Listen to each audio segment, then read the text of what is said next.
They thought he was a joke. Until he changed everything. They waited for him to fail. They whispered behind his back, certain that he didn't belong here. But when he solved a problem that even PhD students struggled with, the entire room fell silent. This is the story of a student who defied every expectation. A student who walked into one of the most prestigious universities, where professors judged him before he even spoke. A student who wasn't supposed to succeed. Until he did something that changed the game forever. But this wasn't just about solving equations. It was about proving a truth that no one wanted to believe. And by the time they realized their mistake, it was already too late. Stay with me, because this story, it will leave you speechless. Before we continue, please subscribe to this channel and like this video. The full story. It was a cold morning at Westwood University, one of the most prestigious institutions in the country. The sky was gray, and a soft drizzle covered the grand, ivy-covered buildings. Inside the Advanced Mathematics Lecture Hall, more than 100 students had taken their seats. Some flipped through notebooks. Others stared at their laptop screens, reviewing equations. But one student sat quietly in the middle row, unnoticed. His name was Ethan Cole.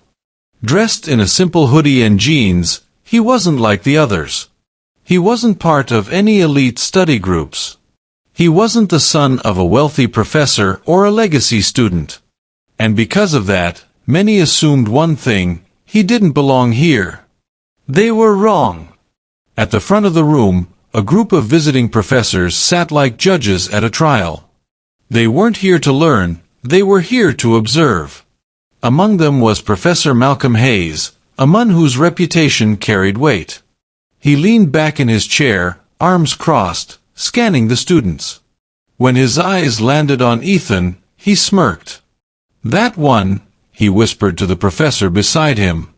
"I doubt he'll last through the lecture." Soft laughter followed.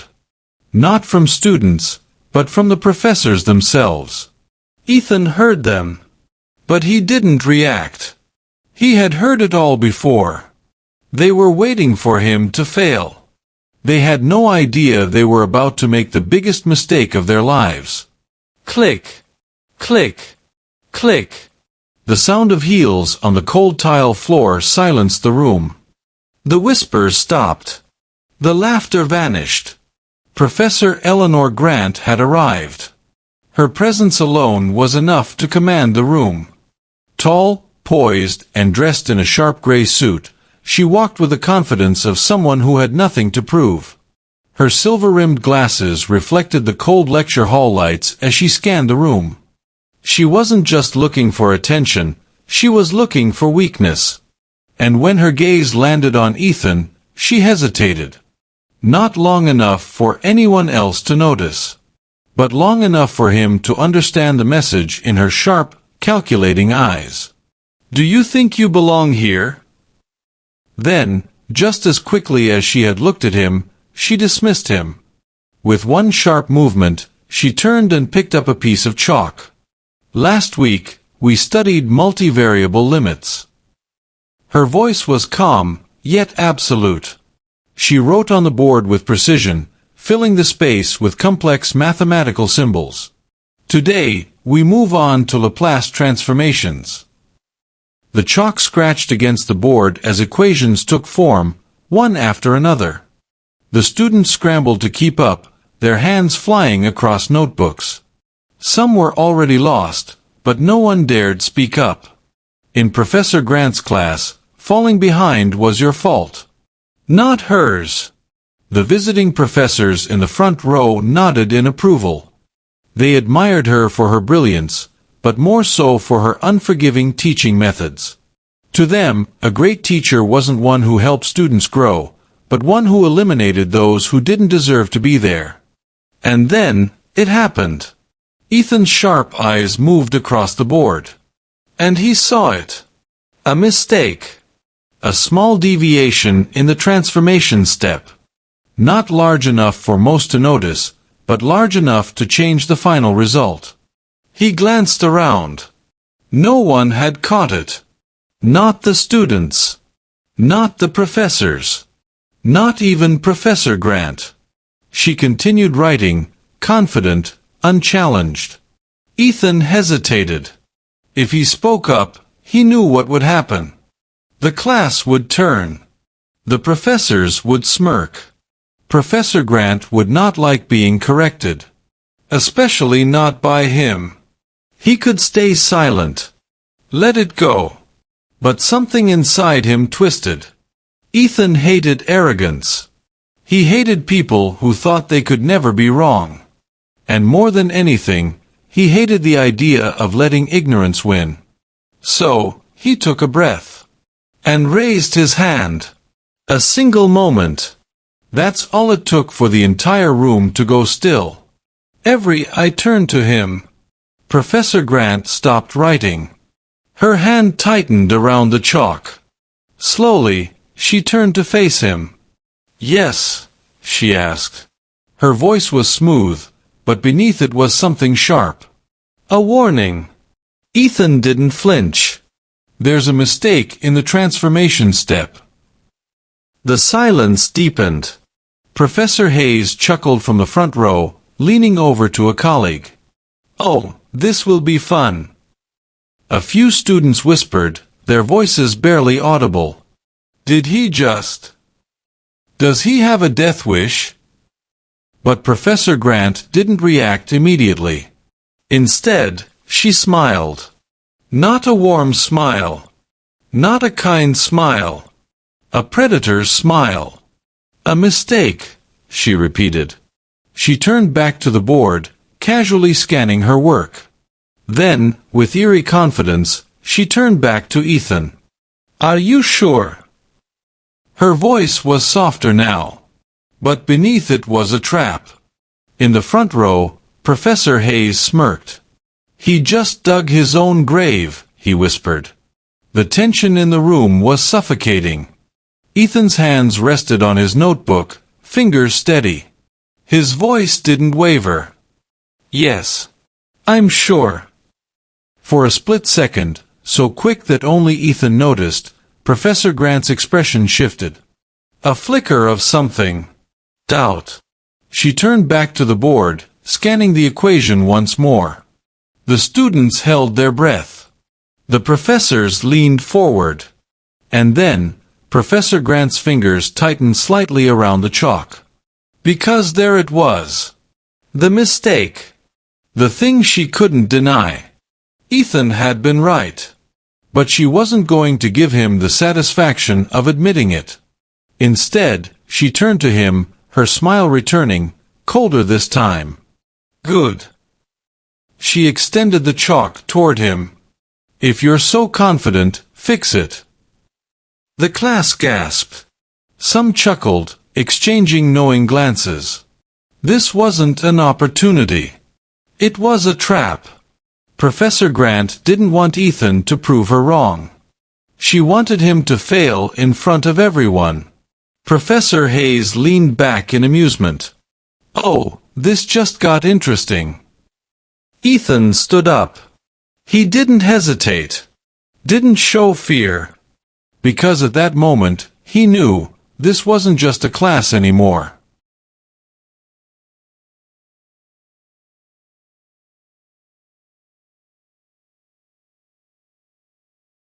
This was a battle.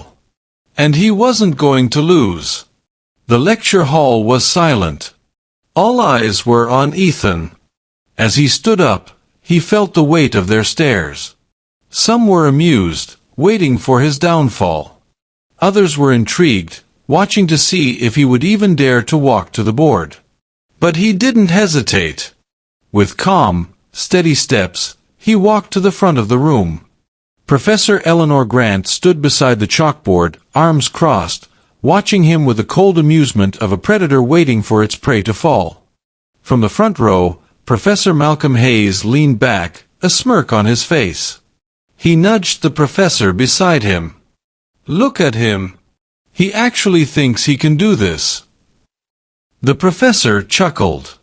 Let's see how long before he breaks. Ethan didn't react. He took the chalk from Professor Grant's hand, his grip firm, controlled. Then, he erased the mistake. And without a second of hesitation, he began writing. The moment Ethan's chalk touched the board, the whisper stopped. At first, the class expected him to hesitate, to pause, to stumble. But he didn't. His hand moved smoothly, confidently. Each stroke of chalk was precise. No trembling. No second-guessing. Some students leaned forward, eyes narrowing as they tried to follow what he was doing. One student whispered, "Wait, is he actually fixing it?" Another flipped back through their notes, comparing Ethan's work to their own. And then, the realization hit them. He wasn't just fixing the mistake. He was making the solution simpler, clearer, more elegant. In the front row, Professor Hayes' smirk began to fade. His fingers tapped against the desk, a nervous rhythm. Professor Grant's arms tightened across her chest. She knew what was happening. Ethan was proving her wrong. In front of everyone. The final line of chalk landed on the board. Ethan stepped back. The problem was solved. Perfectly. The class sat in stunned silence. One student, unable to help himself, let out a low whistle. No way. Professor Grant's expression remained unreadable. She took a slow step forward, eyes scanning the board. Looking for a mistake. Something. Anything. But there was nothing. Because Ethan hadn't just corrected her. He had outperformed her. In the front row, Professor Hayes shifted in his chair. His jaw tightened. The guest professors exchanged glances, some whispering among themselves. Ethan turned to face Professor Grant. He didn't speak. He didn't have to. The numbers on the board were his voice. And they were louder than words. Professor Grant's fingers curled slightly, but her face remained cold, unreadable. Then, without a single sign of emotion, she nodded. Good. Just one word. But Ethan saw it, the slight tension in her jaw. The way her shoulders stiffened just a fraction. She had lost this round. But she wasn't done yet. The class expected the lecture to continue.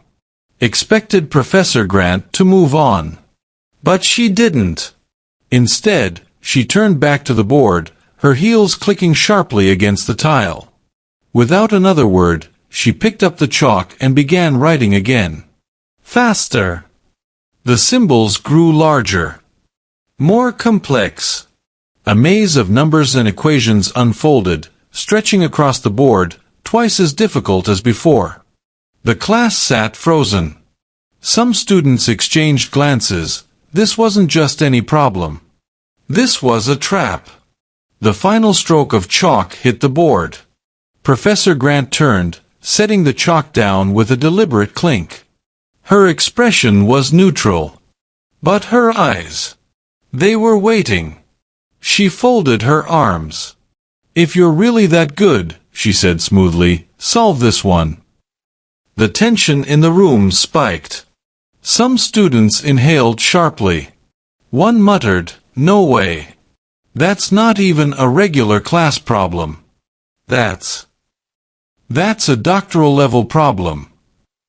The class wasn't laughing anymore. Even the guest professors straightened up. One of them leaned forward, whispering to another. Is she serious? No undergraduate solves that.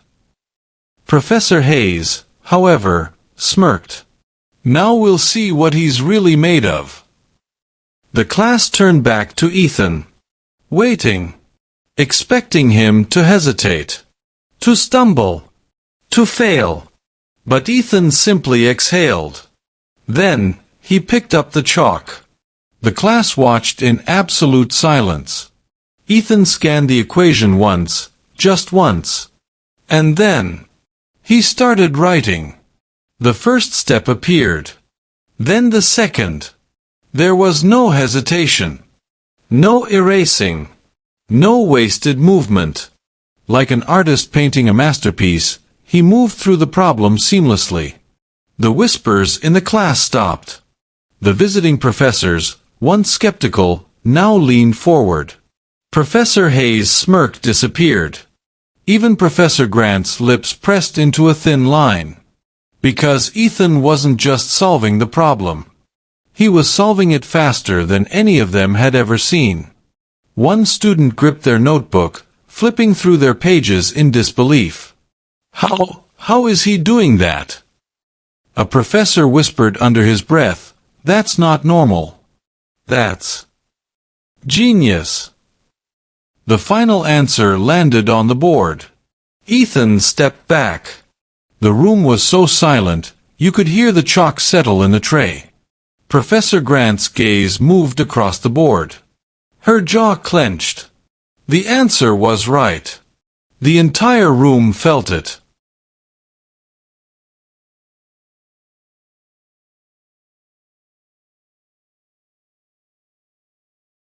She had lost. Again. But instead of showing frustration, Professor Grant smiled. And it was colder than before. "Not bad," she said. But before Ethan could return to his seat, she picked up the chalk once more. She turned to face him. "But let's see if you can handle this."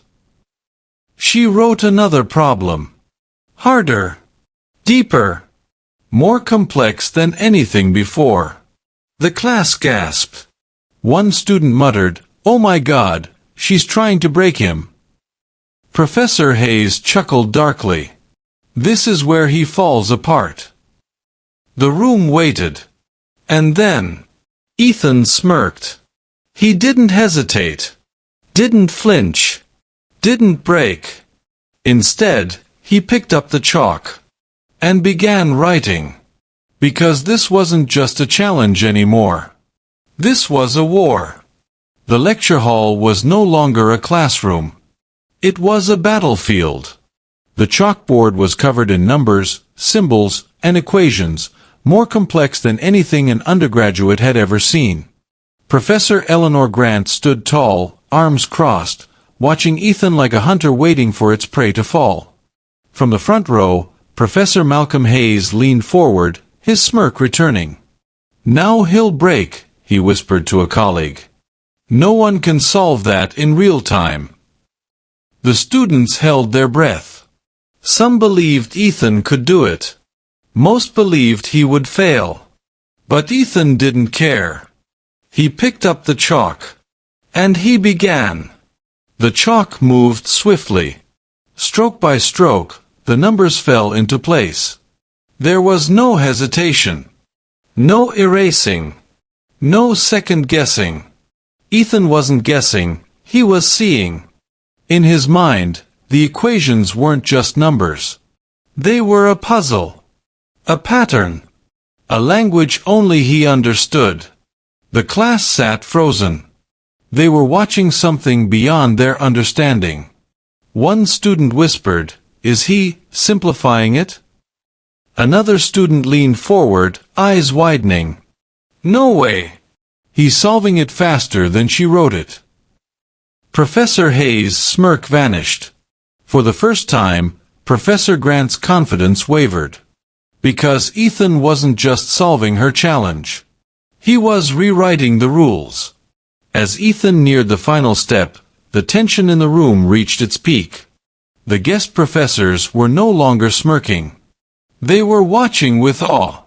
One of them turned to Professor Grant. "You knew he was this good, didn't you?" Grant's jaw tightened. Because the truth was unfolding in front of everyone. Ethan wasn't just proving he belonged here. He was proving that he was better. And then, the final line appeared. Ethan set the chalk down. He turned to face Professor Grant. Not with arrogance. Not with pride. Just calm certainty. The problem was solved. Perfectly. A low murmur spread through the class. Then silence. No one spoke. No one breathed. Because the truth was undeniable. Ethan had done what they thought was impossible. Professor Grant stepped forward, eyes scanning the board. She checked every line, every number, every calculation. She needed to find a mistake. But there wasn't one. The silence in the room felt heavier than words. And then, a single clap. It came from one of the guest professors. Then another. And another. Within seconds, the lecture hall erupted into applause. Some students stood. Others cheered. But the loudest silence came from the front row. Professor Hayes sat motionless, his face blank. Professor Grant turned to Ethan. For the first time in her career, she had nothing to say. She had waited for Ethan to fail. But instead, she had watched him win. The next morning, the entire university was talking. The story had spread like wildfire.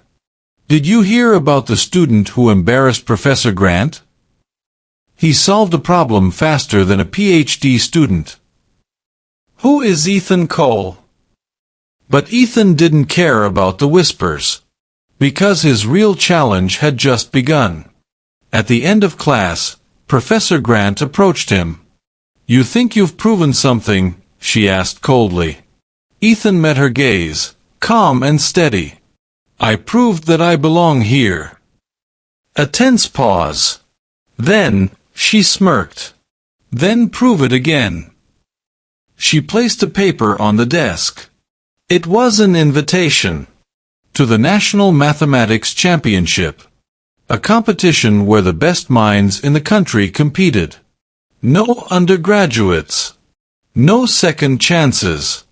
No mistakes allowed. The entire math department watched as Ethan picked up the invitation. Would he accept? Would he back down? Ethan simply nodded. I'll be there. The whispers in the room turned into shock. One student muttered, he's insane. Those are MIT-level competitors. Professor Hayes chuckled darkly. Now we'll see how good he really is. But Ethan didn't react.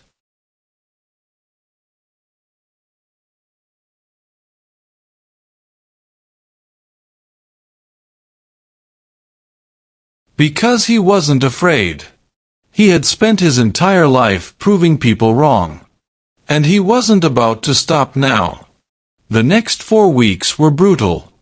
Ethan trained like never before. Day and night, he solved the hardest problems in existence. He studied the thought patterns of past champions. He rewired his brain to think faster, better, sharper. While others slept, he worked. While others doubted him, he prepared.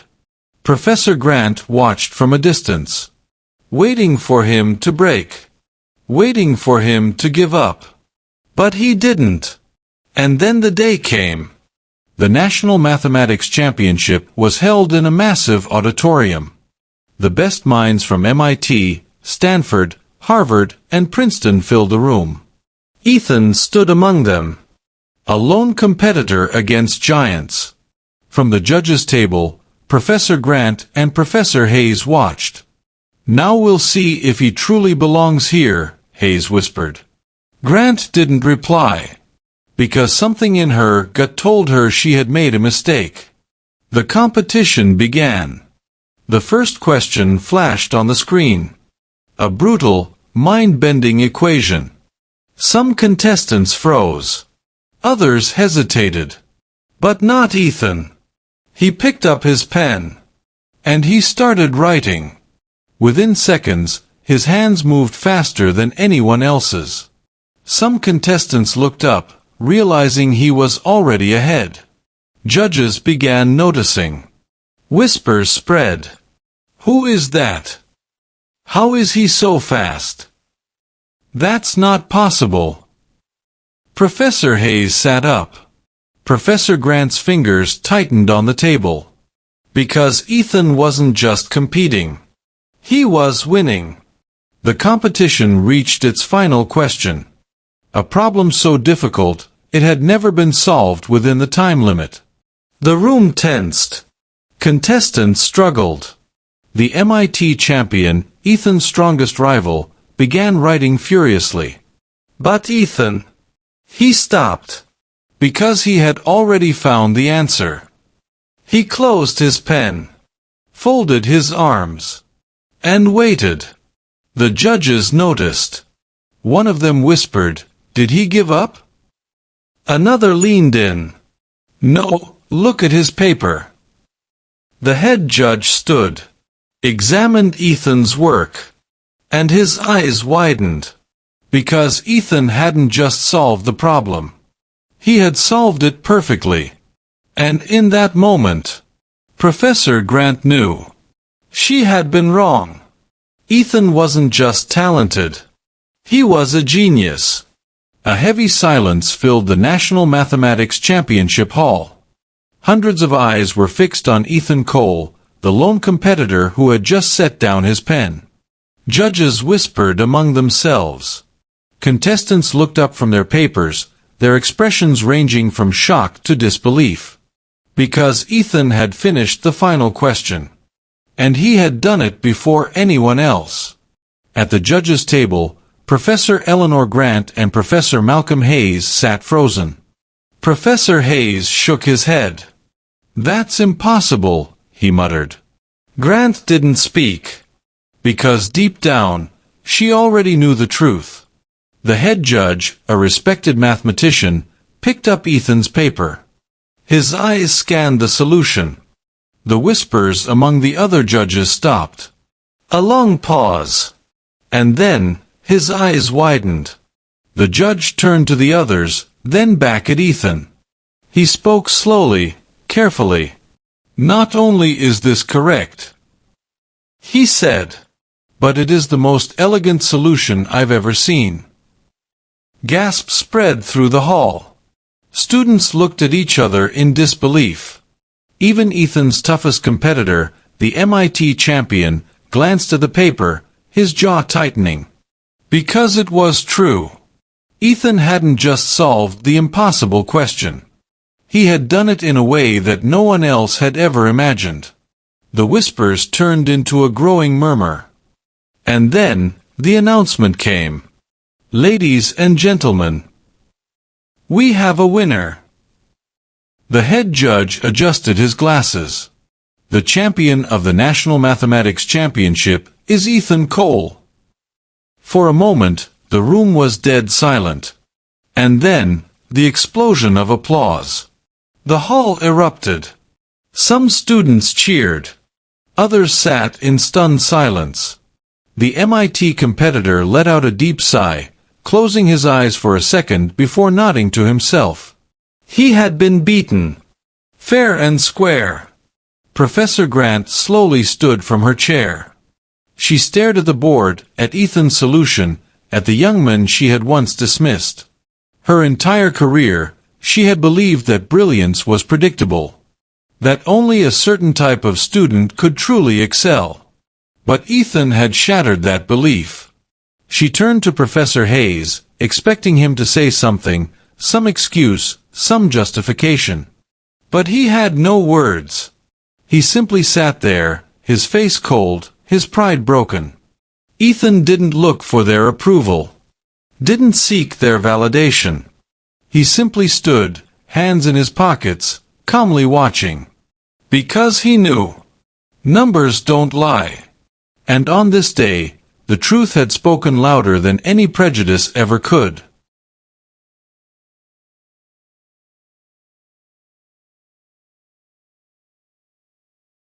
Ethan walked off the stage. The students and competitors watched him go, some in awe, some still in disbelief. A few of them nodded at him, a silent sign of respect. As he reached the exit, he heard footsteps behind him. It was the MIT competitor. For a second, they just stood there, facing each other. Then, the competitor extended a hand.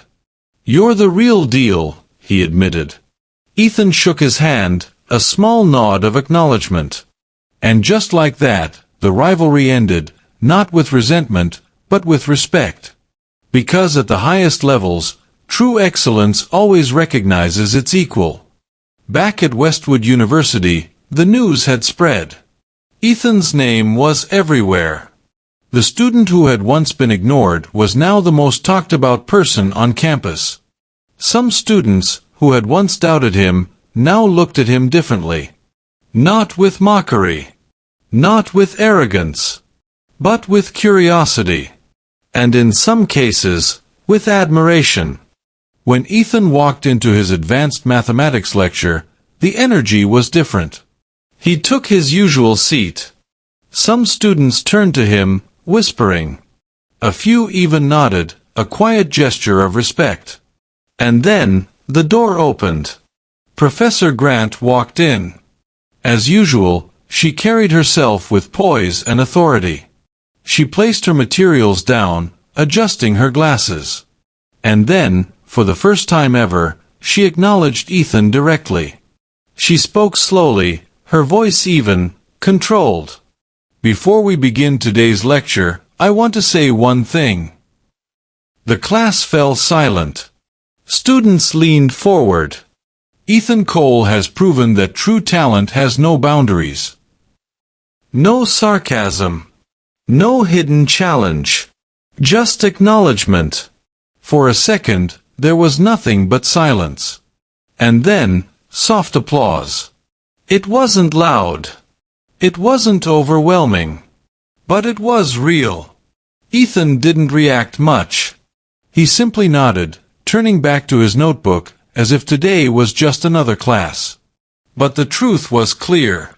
He had changed everything. That night, Professor Grant sat in her office, staring at a blank notebook. For years, she had prided herself on being unshakable. But now, she had been forced to question everything. She sighed, closing the book, knowing that this moment, this student, would stay with her forever. Meanwhile, across campus, Ethan sat at a quiet table in the library. His championship trophy sat beside him. But he didn't care about that. He was too busy solving another problem. Because for him, success wasn't about proving people wrong. It was about proving himself right. This wasn't just a story about one student. It was a story about the invisible barriers that exist in every field. The unspoken rules. The expectations. The quiet whispers of doubt. But the truth is, numbers don't care about privilege. Equations don't respect prejudice. Mathematics is the ultimate equalizer. And in a world where people will try to define your limits, sometimes the best way to respond is to show them they were wrong. It had been 2 weeks since the National Mathematics Championship. Westwood University was different now. The same hallways where Ethan Cole once walked unnoticed were now filled with students whispering his name. The same classrooms where he was once ignored were now filled with eyes that followed him. Professors who had once dismissed him now regarded him with curiosity. But Ethan, he remained the same. He still sat in the middle row of the lecture hall. Still wore his simple hoodie and jeans. Still took neat, precise notes in his notebook. Except now, when he walked into class, there was a difference. A few students nodded in respect. Some whispered, "That's him." And for the first time, when he raised his hand, nobody doubted him. Ethan hadn't just won a competition. He had rewritten the rules. Professor Eleanor Grant stood at the front of the lecture hall, flipping through her textbook. But something was off. For the first time in years, she hesitated before starting class. She glanced at Ethan, just for a second. She didn't see the same student she had once dismissed. She saw something else. Something she couldn't deny anymore. With a deep breath, she set down the book and addressed the class. Today, we move on to Fourier analysis, she announced. Her voice was as firm as ever. But for the first time, she wasn't the most feared person in the room. Because everyone knew that there was now someone else in that room, who was just as brilliant. And that person was Ethan Cole. Later that evening, Ethan sat alone in the library. Stacks of textbooks surrounded him, but his mind was focused on solving something new. He wasn't studying to impress anyone. He wasn't solving problems for validation. This was just who he was. The world could talk about his victory all they wanted, but he wasn't done yet. A shadow fell across his table. Ethan looked up. It was Professor Grant. The air between them was tense. For a moment, she said nothing. Then, finally, she spoke. "You didn't just prove me wrong," she admitted. "You made me rethink everything I believed in." Ethan closed his book and met her gaze. "I wasn't trying to prove you wrong," he said calmly. "I was just proving myself right." A beat of silence. Then, to his surprise, she smiled. Not cold. Not condescending. A real, genuine smile. "You're going to change the world, Ethan," she said. "And I won't stand in your way anymore." She turned and walked away. And Ethan, for the first time, he saw something in her he never thought he would. Respect. A week later, Ethan received an invitation. Not to another math competition. Not to a university event. But to a closed meeting with the top mathematicians in the world. A place where only the best minds gathered.